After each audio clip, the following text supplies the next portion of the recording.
I am ready. Serbisyong totoo ng GMA News.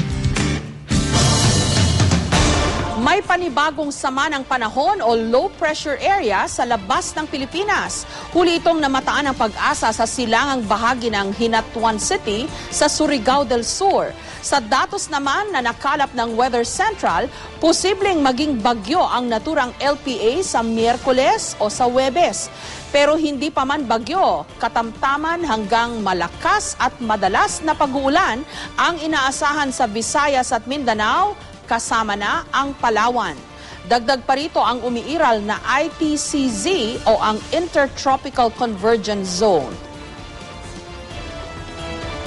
Ang Japan Meteorological Agency ay itinuturing na isang tropical depression. Kita natin na ito ay maaaring tumawid dito sa Visayas.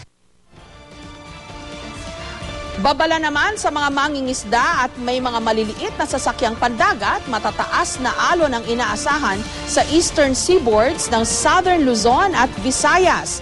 Naglabas din ng gale warning ang Pag-asa. Dito sa Luzon, magkakaroon pa rin ng maaliwalas na panahon. Para sa iba pa naming weather updates, bumisita lang sa GMA News online website o i-like ang GMA Weather Facebook page.